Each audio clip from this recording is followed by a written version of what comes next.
Bom, então está gravando. A Lili veio me perguntar sobre os aspectos de Irache, né? A palavra Irache significa signo, né? Então são aspectos por signo, tá? Agora, o que é um aspecto, tá? A palavra que é usada na astrologia védica para aspecto é a palavra drishti, que significa visão, significa olhar, né? Então, só que o que significa para a astrologia védica é o que o pessoal traduz com a palavra aspecto, só que não é exatamente a mesma coisa da astrologia ocidental. E aí, quem já estudou astrologia ocidental antes, fica pensando que é a mesma coisa. E aí gera uma confusão, tá?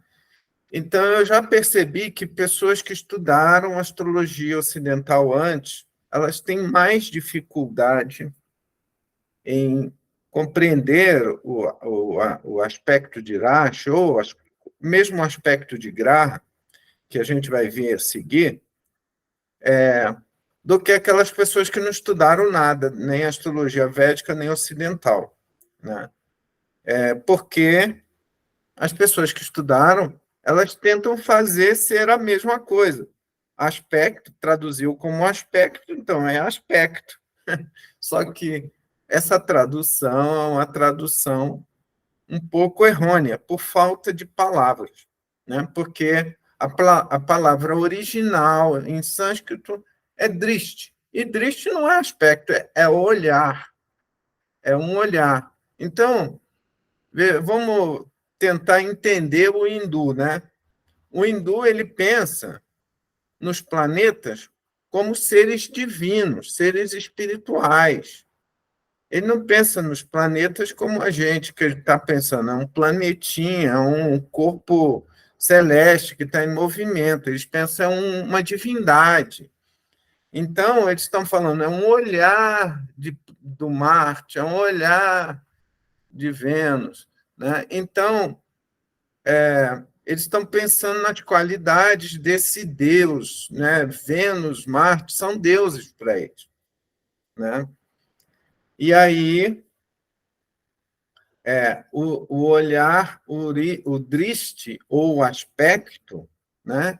É um contato entre planetas. É um contato, não é um contato bom, um contato ruim, igual, por exemplo, na astrologia ocidental, que tem um aspecto maléfico, um aspecto benéfico. Não, você tem que apagar as ideias da astrologia ocidental.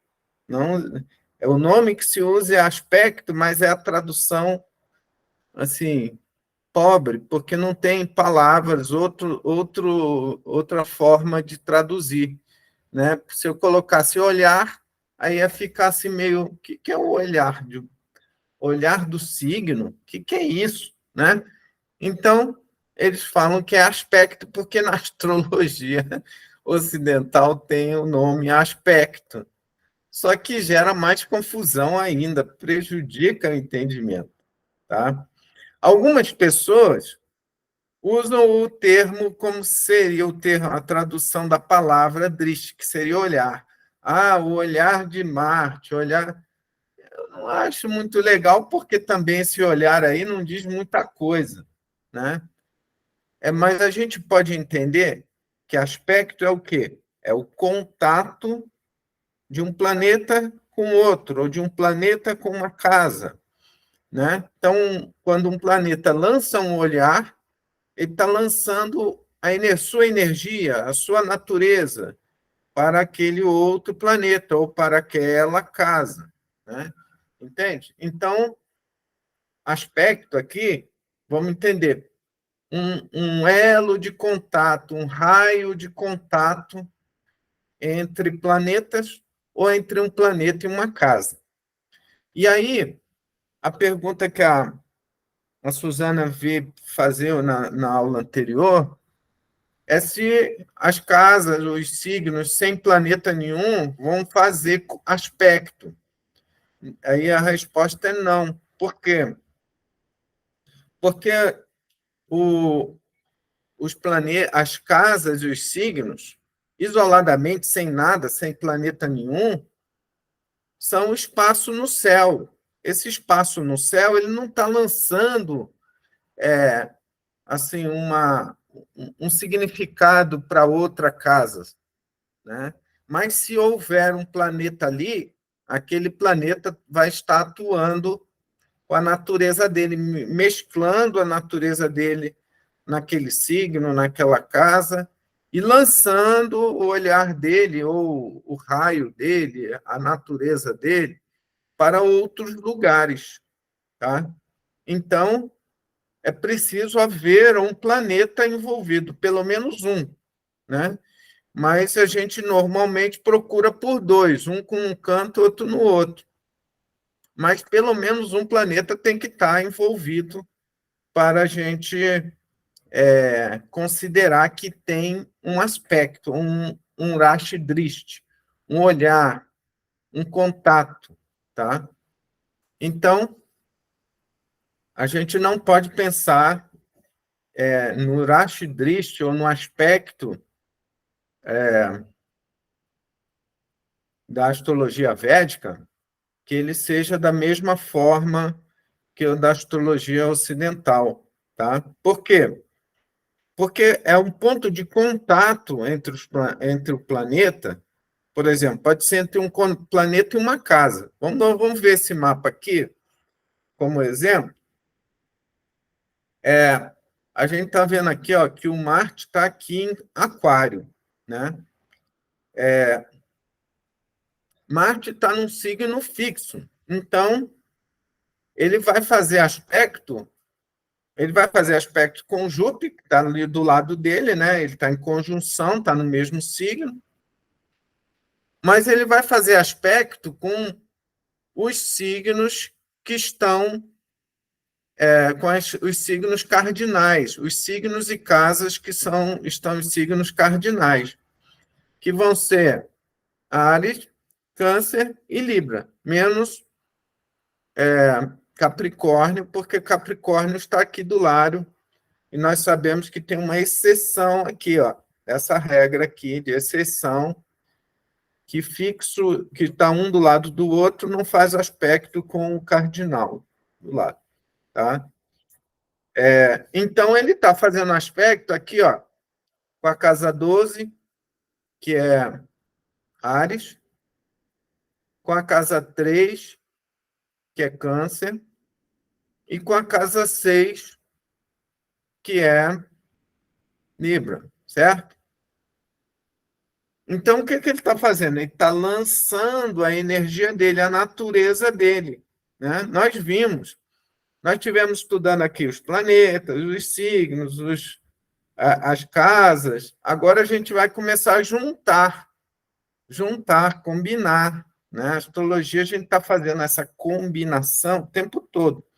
E aspecto é o primeiro assim, exercício de contato entre esses pontos todos, né? Porque o Marte aqui em Aquário, ele está fazendo aspecto com a Lua, que está em Câncer, né?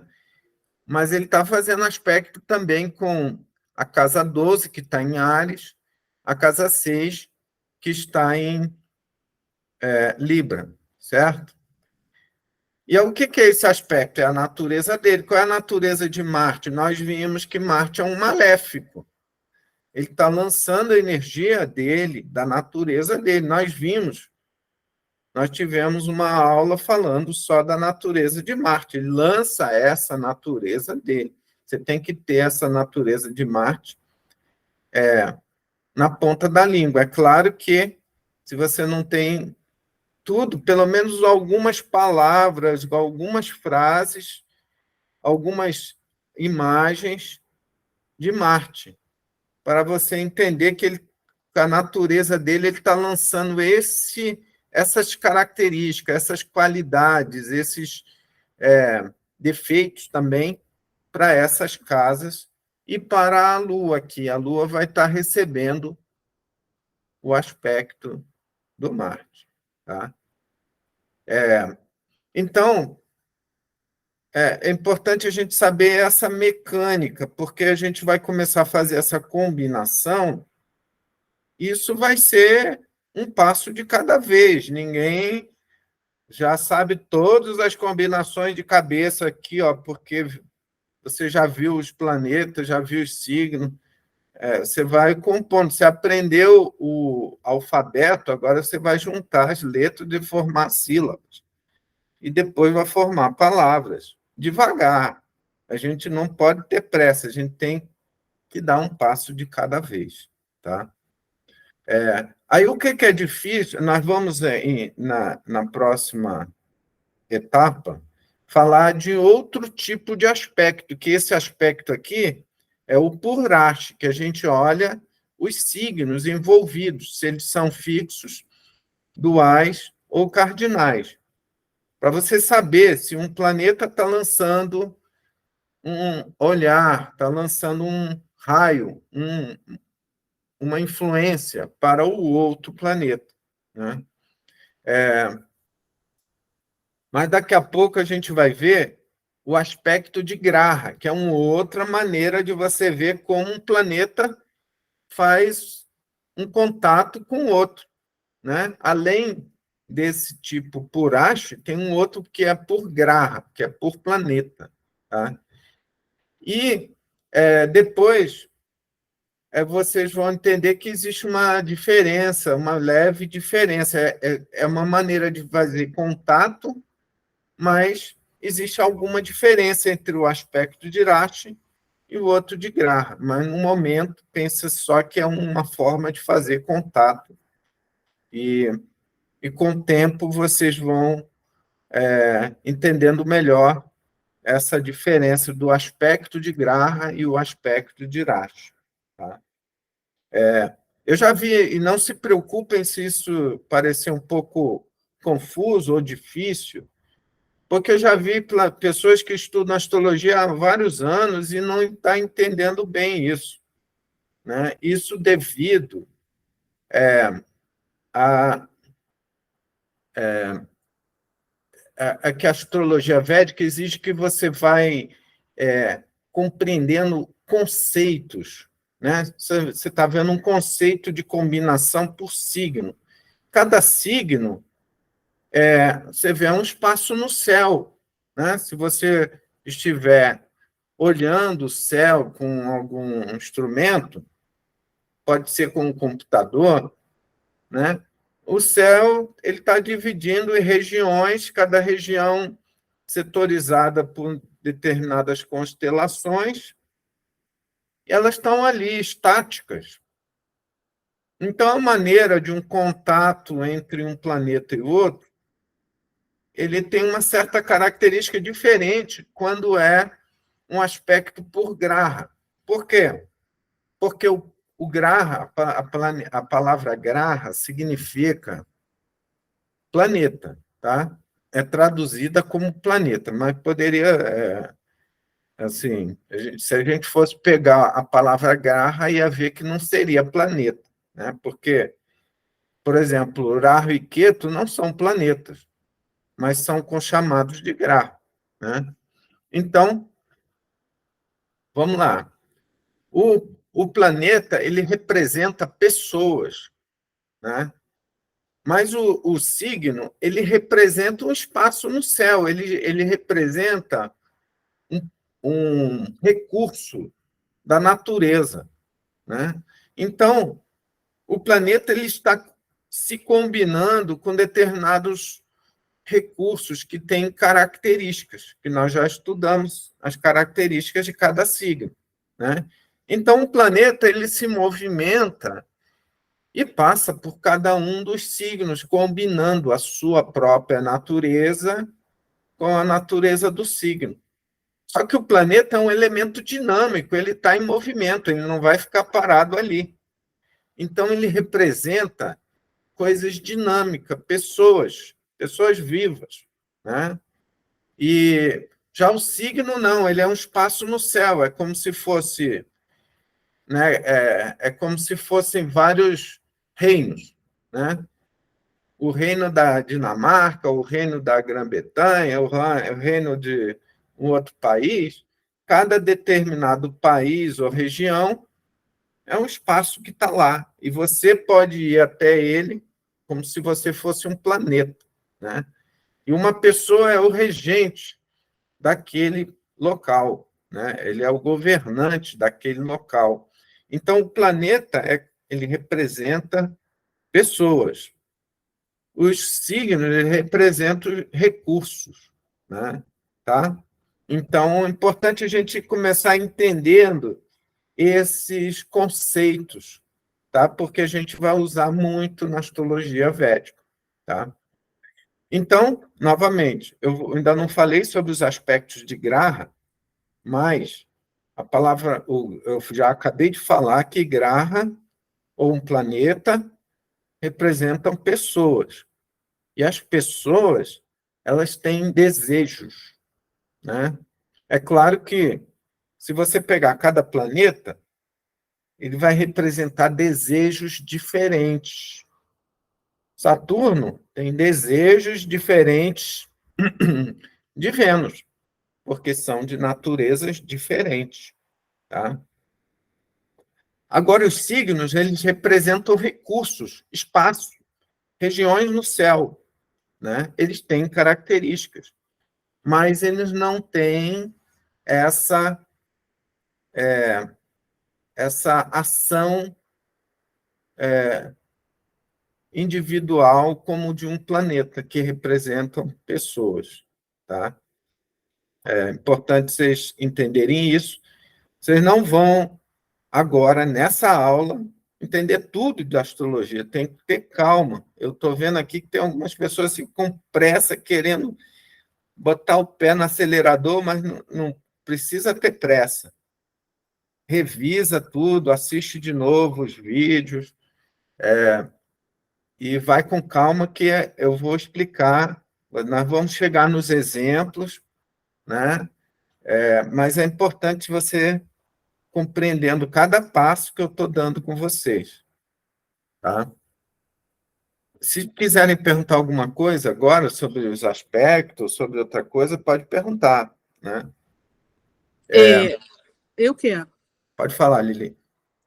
Aqui, Gêmeos, Keto em Gêmeos. Aí ele faz aspecto com a Lua em Câncer, não faz? Não, Ketu só faz. Ketu está em Gêmeos, que é um signo dual. Dual Aham. só faz aspecto com signos duais. Então, ele vai pegar os outros signos duais que vão ser. Ele está em Gêmeos, vai fazer com Peixes, Virgem e Mas não tem nada nessas Sagitário. casas. Não Hã? tem nada nessas casas. Não tem nada, nem vivem. Tem Sagitário aqui, ó. Ah, em Sagitário tem. Mas ele faz aspecto mesmo com casas que não têm planeta. Ele lança a natureza dele para essas casas também, Ah, tá, tá? tá, tá. Ah, Então, porque a gente tem que pensar num signo, né? E não no planeta. o planeta, quando tem um planeta, a princípio a gente procura um planeta para fazer o contato, né? Mas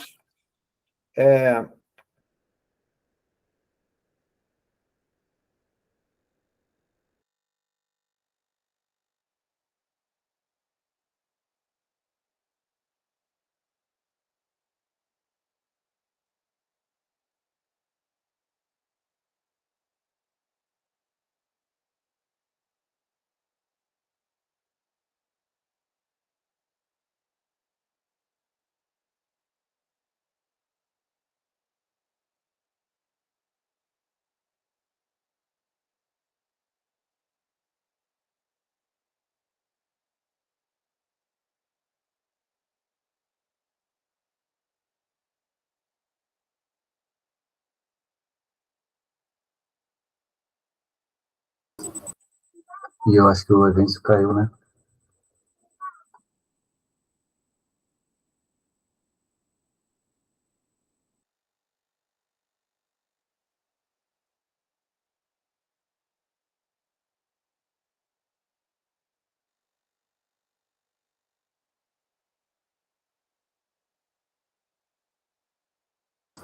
Tá sem som, gente.